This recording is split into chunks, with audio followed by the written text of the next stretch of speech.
ॐ स्थापकाय च धर्मस्य सर्वधर्मस्वरूपिणे अवतारवरिष्ठाय রামকৃষ্ণায় তে নমঃ। শ্রী শ্রী রামকৃষ্ণ কথামৃত শ্রীম কথিত। শ্রী শ্রী রামকৃষ্ণ কথামৃত থেকে ঠাকুর শ্রী রামকৃষ্ণ দেবের বলা বিভিন্ন উপমা ও গল্প নিয়ে আমাদের এই ক্লাস। আজ একটি গল্প নিয়ে আলোচনা হবে, একটি খুবই মজার গল্প।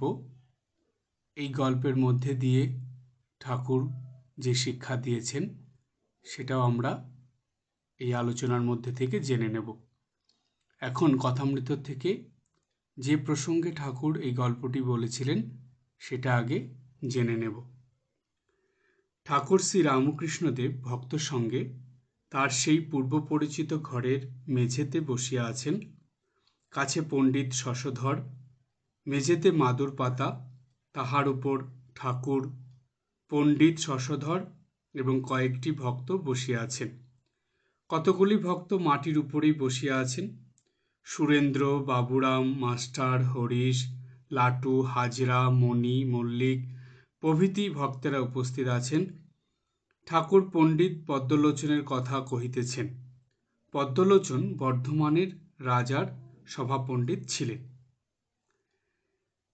6 দিন হইল শ্রী শ্রী রথযাত্রার দিবসে পণ্ডিত শশধরের সহিত ঠাকুরের কলিকাতায় দেখা ও আলাপ হইয়াছিল। আজ আবার পণ্ডিত আসিয়াছেন, সঙ্গে শ্রীযুক্ত ভূধর চট্টোপাধ্যায় ও তার জ্যেষ্ঠ সহোদর। কলিকাতায় তাহাদের বাড়িতে পণ্ডিত শশধর আছেন।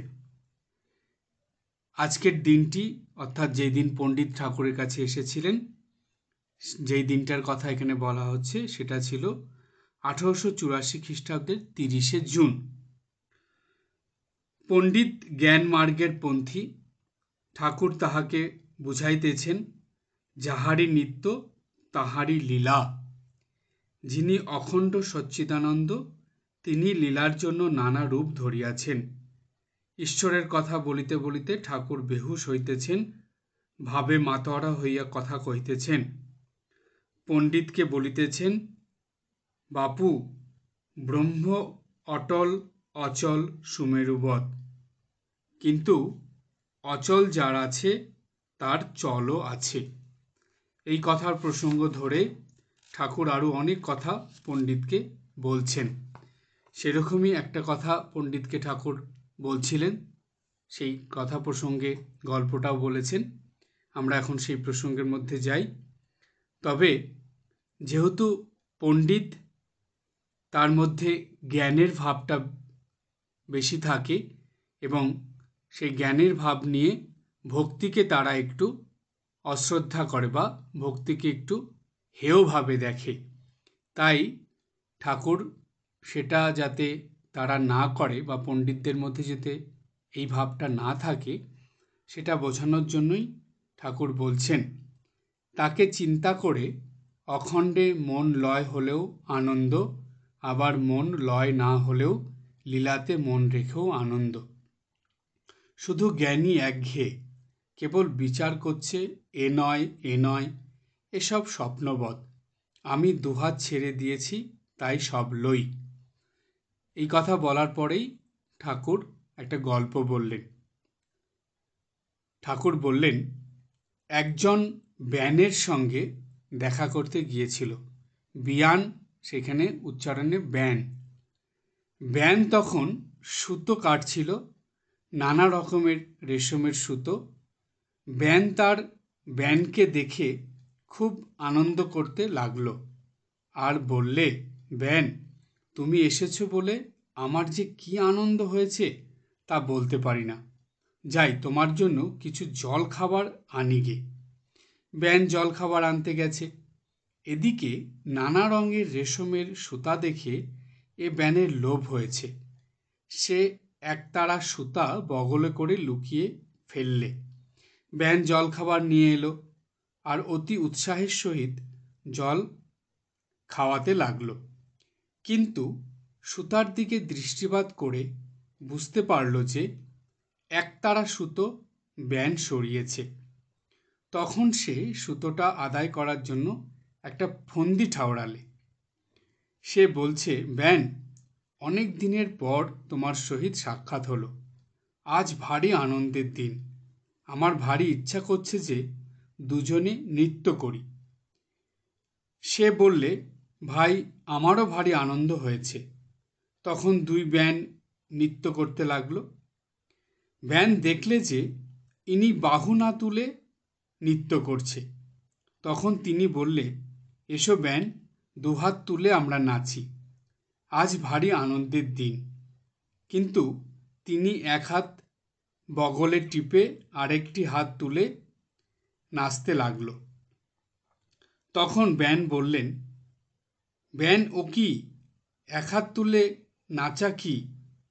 এসো দুহাত তুলে নাচি। এই দেখো আমি দুহাত তুলে নাচছি। কিন্তু তিনি বগল টিপে হেসে হেসে এক হাত তুলেই নাচতে লাগলেন আর বললেন, যে যেমন জানে ব্যান। এই যে গল্পটা ঠাকুর বললেন, বলে ঠাকুর বলছেন, আমি বগলে হাত দিয়ে টিপি না, আমি দুহাত ছেড়ে দিয়েছি, আমার ভয় নাই, তাই আমি নিত্যলীলা দুই লই। এই যতটুক পড়া হলো এর মধ্যে থেকে আমরা খুব সুন্দর একটা প্রসঙ্গ পেলাম এবং একটা মজার গল্প পেলাম। প্রথমে আসি, ঠাকুর পণ্ডিতকে বললেন যে তাকে চিন্তা করে অখণ্ডে মন লয় হলেও আনন্দ, আবার মন লয় না হলেও লীলাতে মন রেখেও আনন্দ। অর্থাৎ নিত্য লীলার কথা ঠাকুর এখানে বললেন। জ্ঞানমার্গীরা ভগবানের নিত্য যে রূপ বা নিত্য যে তার প্রকৃতি স্বভাব বা নিত্য যে তার গুণ, সেইগুলো নিয়েই তারা বিচার করে, চিন্তা ভাবনা করে এবং এটা নয় সেটা নয়, মানে লীলাটাকে তারা মানতে চায় না। লীলাকে ছেড়ে শুধু নিত্য নিয়েই জ্ঞানমার্গীরা চলে। আর যারা ভক্তিমার্গী তারা লীলাটাকে বেশি গ্রহণ করে, লীলাটাকে বেশি আস্বাদন করে। কারণ তারা জানে যার নিত্য তারই লীলা, তাই ভগবানের লীলা আস্বাদন তারা করে, এতেই তারা আনন্দে থাকে। কিন্তু এক শ্রেণীর মানুষ আছে বা অবতার পুরুষদের মধ্যে এটা দেখা যায়, বড় বড় সাধকদের, মহাপুরুষদের মধ্যে, তারা জ্ঞান ভক্তি দুটোকে নিয়েই চলে।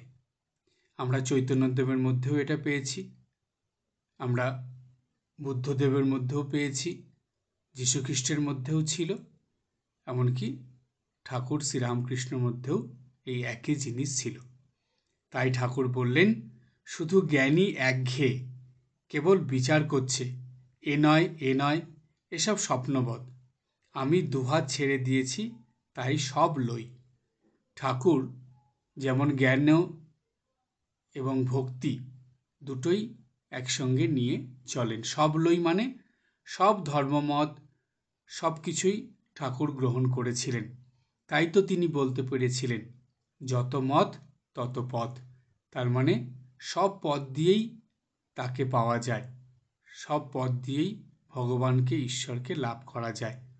তাই এই যে ধর্মের মধ্যে ভেদাভেদ, শাক্ত, শৈব, বৈষ্ণব, এই ভেদাভেদগুলো ঠাকুর ধীরে ধীরে উঠিয়ে দিয়েছিলেন। সাকার, নিরাকার, ব্রহ্মবাদী, এই যে বিভিন্ন ধর্মের মধ্যে ভাগ, ঠাকুর বললেন, একটা খুব নতুন কথা আমাদের শুনিয়ে দিলেন ঠাকুর। ঠাকুর বললেন, যত মত তত পথ। কিন্তু সব মত এবং সব পথই সেই এক ঈশ্বরের দিকেই যায়। শাক্ত, শৈব, বৈষ্ণব সবাই সেই এক ঈশ্বরেরই ভজনা করছে। আবার ব্রহ্মবাদীরা সেই এক ঈশ্বরকেই নিরাকার বলে ভেবে চিন্তা করে সেই নিরাকার ঈশ্বরের ভজনা করছে। আর যারা সাকারবাদী তারা সাকার ঈশ্বরের ভজনা করে। তবে জ্ঞানমার্গী হলে তারা শুধু ঈশ্বরের নিত্যটা নিয়ে, অর্থাৎ হ্যাঁ ভগবান আছেন, তিনি এরকম তিনি ওই রকম, শাস্ত্রের বিচার দিয়ে, তর্ক যুক্তি এইসব দিয়ে তারা সত্যকে নিত্যকে প্রতিষ্ঠিত করতে চান। কিন্তু যারা ভক্ত বা ভক্তিমার্গী সাধক, তারা কি করেন? তারা এই ভক্তির দ্বারা, মানে ভগবানের লীলার দ্বারা ভগবানকে আস্বাদন করেন এবং সেটাই সবাইকে বলেন। তো দেখা গেছে ঠাকুর আসার আগে এরকম অবস্থা ছিল।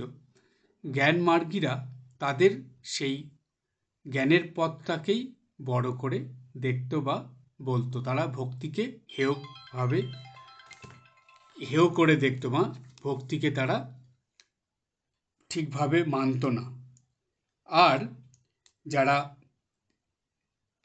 জ্ঞানমার্গী তারা ভক্তিকে তো অবহেলা করত, আর ভক্তিমার্গী যারা, তারা আবার জ্ঞানকে ঠিকভাবে নিত না বা জ্ঞানকে ঠিকভাবে মানত না। তাই দেখা যায় যে জ্ঞানমার্গী এবং ভক্তিমার্গীদের মধ্যে সবসময় একটা মনোমালিন্য, বিবাদ লেগেই থাকত। সেটাকে একটা মজার গল্প দিয়ে ঠাকুর সেই পণ্ডিতকে বললেন, কিন্তু তার সঙ্গে সঙ্গে সব মানুষকে এটা বুঝিয়ে দিলেন যে যেই ঈশ্বরকে পাওয়ার জন্য জ্ঞান মার্গ, সেই একই ঈশ্বরকে পাওয়ার জন্য ভক্তি মার্গ। তার মানে জ্ঞান ভক্তি যেই মার্গেই তুমি যাও না কেন, সে এক ঈশ্বরকেই তো আমরা পাবো, বা ঈশ্বরের আরাধনা করার জন্যই সেই মার্গ। সুতরাং সবথেকে বুদ্ধির কাজ হলো জ্ঞান ভক্তি দুটোকেই সঙ্গে নিয়ে চলা। তার মানে ঠাকুর একটা কথা বলতেন যে মায়ের কাছে, অর্থাৎ ভবতারিণী মায়ের কাছে ঠাকুর প্রার্থনা করতেন যে মা আমায় রসে বসে রাখিস। এই যে রসে বসে রাখা, এটা মানে কি? ঠাকুর জ্ঞান নিয়েও থাকতেন, ভক্তি নিয়েও থাকতেন। এই জ্ঞান ভক্তি নিয়ে যারা চলতে পারে তারাই রসে বসে আনন্দে থাকে।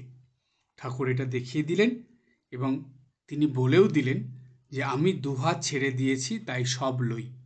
মানে এরকম হাত গুটিয়ে নেই, একটার প্রতি ধরে রেখেছি আর একটাকে ধরছি না, ছেড়ে দিয়েছি, এরকম নয়। ঠাকুর দুই দিকই ধরে রেখেছেন, সব কিছুর দিকেই ঠাকুরের মন আছে, মানে সব রকমভাবেই তিনি ঈশ্বরকে আস্বাদন করছেন। তাই গল্পের শেষে ঠাকুর বললেন, আমি বগলে হাত দিয়ে টিপি না, আমি দুহাত ছেড়ে দিয়েছি, আমার ভয় নাই, তাই আমি নিত্যলীলা দুই লই।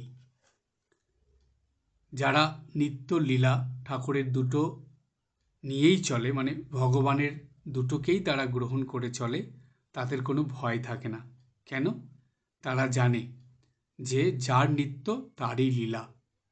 একই ঈশ্বর বিভিন্নভাবে বিভিন্ন পথ দিয়ে তার কাছে পৌঁছানো, তার কাছে যাওয়া।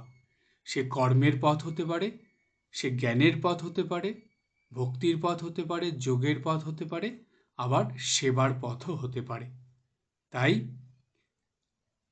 পূজা করে, প্রার্থনা করে, জপ করে, ধ্যান করে যে ঈশ্বরের কাছে মানুষ পৌঁছায়, আবার শাস্ত্র পাঠ করে, শাস্ত্রের চিন্তা করে, সেই মতন জীবনযাপন করে সেই একই ঈশ্বরকে মানুষ লাভ করে বা উপলব্ধি করে।